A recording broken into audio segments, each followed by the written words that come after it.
और इसी कुतुब मेले में हमारी नुमाइंदा आयशा आफरीन और नम्रा रियासत भी मौजूद हैं और बता रही हैं कि मलका मशरिक कहलाने वाले इस तारीखी शहर की कहानी और सकाफत को किताबों में किस तरह से समाया गया है। जी बताइएगा।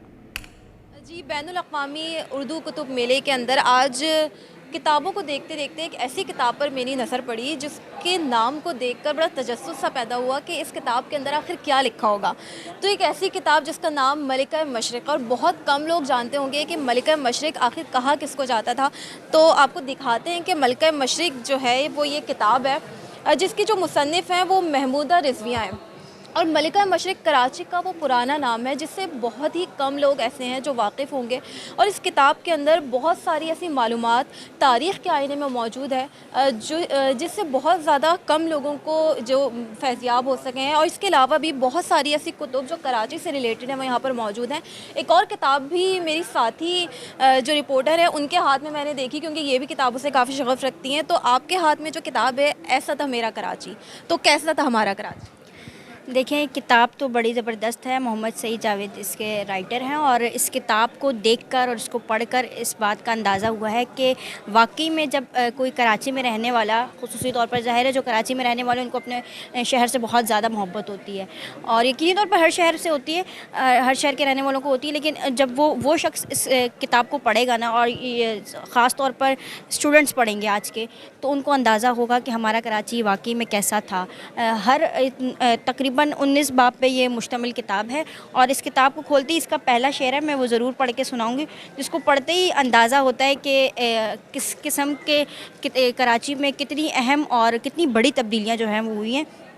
अपनी गली में अपना ही घर ढूंढते हैं लोग, अमजद ये कौन शहर का नक्शा बदल गया। मतलब इससे अंदाज़ा होता है कि किस तरीके से हमारा नक्शा बदला और उमूमी तौर पर ऐसा होता भी है। हम तो शुरू से यहाँ रह रहे हैं तो चीज़ें बदलती हुई हमें ना महसूस नहीं होती कि किस तरह से चीज़ें बदल रही हैं, लेकिन चीज़ें वाकई में बदल रही हैं। और अक्सर ऐसा होता है कि शहर के बाहर से जो कुछ आपके जानने वाले लोग आते हैं तो वो जब इस चीज़ को रियलाइज़ करते हैं ना, वो जब आपको बताते हैं तो आपको अंदाज़ा होता है कि यार ये जगह तो यहाँ से यहाँ थी, ये रास्ता ऐसे था। तो बहुत सारी चीज़ें नक्शा ख़ुसूसी तौर पर, क्योंकि उस वक्त जब इस किताब में जो ज़िक्र किया गया है, इस किताब में जो उन्होंने अपनी कहानी बयान की है उसमें ये था कि जब तकसीम हिंद के वक्त कराची की जो सूरत हाल थी, उस वक्त तकरीबन 4 से 5 लाख की आबादी पर मुश्तमिल था कराची, और अब यकीन करोड़ों की आबादी है।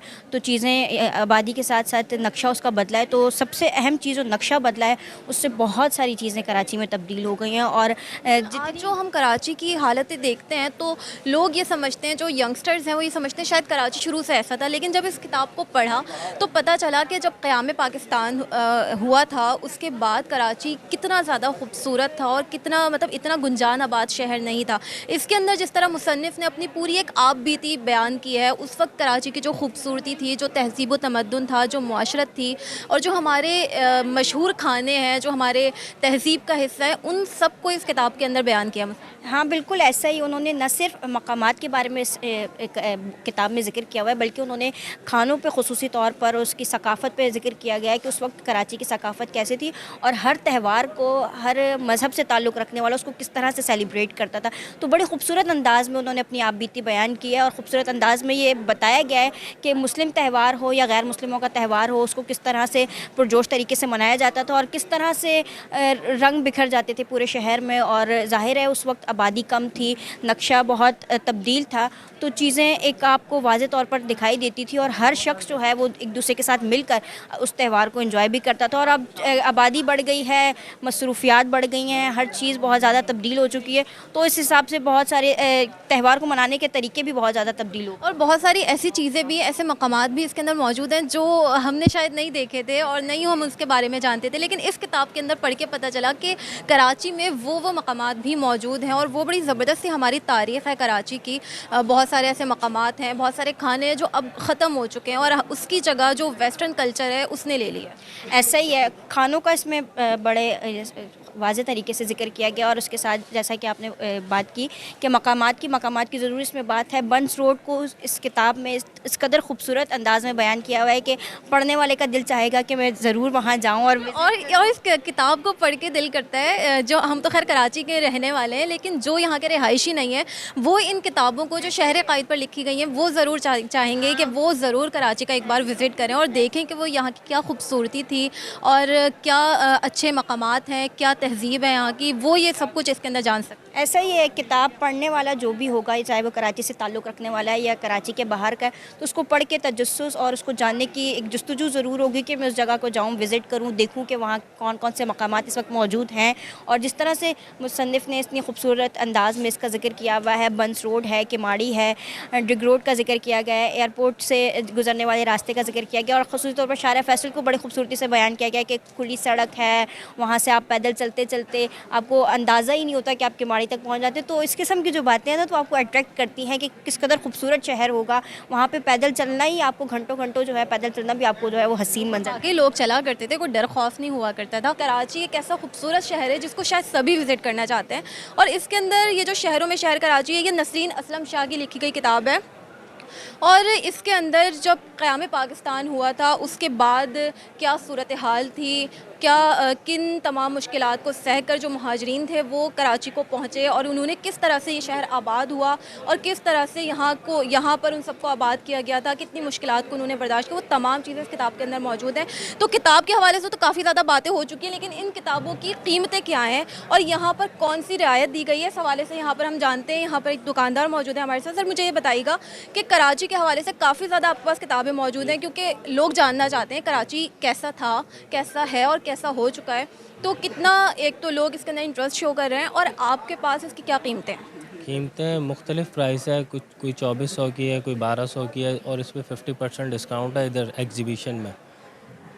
अच्छा, कीमतें मुझे जो अभी अब हमने 2-4 किताबें जो यहाँ पर देखी हैं, एक तो मलिका मशरिक़ हो गई, एक हो गई कराची तारीख़ के आईने में, जबकि शहरों में शहर कराची, इनकी कीमतों के हवाले से मुझे ज़रा बताइएगा कितनी रियायत दे रहे हैं ताकि लोग इस शहर के बारे में जान सकें और ज़्यादा से ज़्यादा क्योंकि पढ़ सकें, क्योंकि ऐसी किताबें जो पढ़नी चाहिए क्योंकि कराची का हुस्न जो है, कराची की जो तारीख़ है वो लोगों को पता चले। 50% डिस्काउंट दे रहे हैं कराची के ऊपर जितनी भी किताबें हैं ना इस वक्त, इस पर 50% डिस्काउंट है। 300 प्राइस है इसकी, 150 की और वो 1400 की है, 700 की। ऐसा था मेरा कराची मोहम्मद सईद जावेद की है और वो मोहम्मद उस्मान दमोही की है। कराची तारीख़ के आईने में 2400 की है, वो 1200 की। शहरों में शहर कराची, ये भी एक बहुत अच्छी किताब नसरीन असलम शाह की लिखी हुई जो किताब है, इसकी कीमत क्या है? इसकी कीमत